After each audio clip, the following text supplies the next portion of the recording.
UP के संभल में तालाब की जमीन पर अवैध कब्जों को लेकर प्रशासन एक्टिव मोड में आ गया है।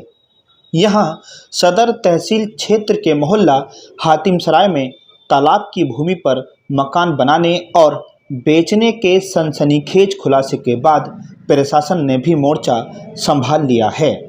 हालांकि यहां तहसील प्रशासन की ओर से 80 मकानों और एक मस्जिद को नोटिस देने की बात कही गई है। वहीं तहसीलदार धीरेंद्र प्रताप सिंह ने भी मौके पर पहुंचकर खुद निरीक्षण किया। उन्होंने बताया कि तालाब की भूमि पर जो मकान बने हैं उन्हें बखूबी पता है कि यह जमीन अवैध रूप से खरीदी गई है। तहसीलदार ने कहा कि सभी मकान मालिकों को मौका दिया गया है कि वह तहसील कार्यालय आकर बताएं कि उन्होंने यह जमीन किससे और किस आधार पर खरीदी थी।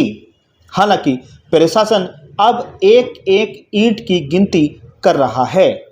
फिलहाल करीब 30 से 40 मकानों पर लाल निशान लग चुके हैं। साथ ही यहां पर एक मस्जिद पर भी लाल निशान लगाए गए हैं, जो अब कार्रवाई की सीधी चेतावनी है। बाकी मकानों की बारी आने वाले दिनों में तय है। तहसीलदार धीरेंद्र प्रताप सिंह ने बताया कि वह मस्जिद तक भी पहुंचे थे, लेकिन वहां के प्रबंधक और मुतवल्ली सामने नहीं आए। इसके बावजूद प्रशासन ने वहां की भी निशानदेही करा दी है। वहीं प्रशासन की इस कार्रवाई से इलाके में अब खलबली मची हुई है। लोगों को साफ कहा गया है कि 15 दिन के अंदर कब्जे खुद हटाओ, वरना बुलडोजर चलेगा। बहरहाल अब देखना होगा कि जिस तरह से प्रशासन ने इन सभी मकानों को चिन्हित करते हुए लाल निशान लगाए हैं और 15 दिन की मोहलत दी है, ऐसे में यहाँ के लोगों के ऊपर खतरे के बादल मंडराने लगे हैं।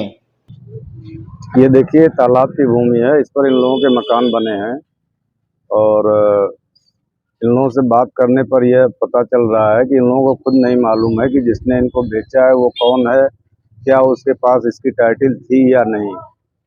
तो इनको मौका दिया गया है कि ये तहसील आकर के लिखित में अपना जवाब देंगे कि यह ज़मीन उन्होंने किससे खरीदी है और कैसे खरीदी है।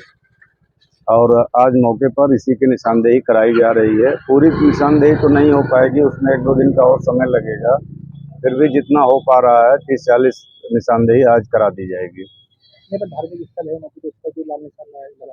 हाँ, मस्जिद पर मैं गया था, वहाँ पर कोई उसका प्रबंधक या मुतवल्ली सामने नहीं आया है।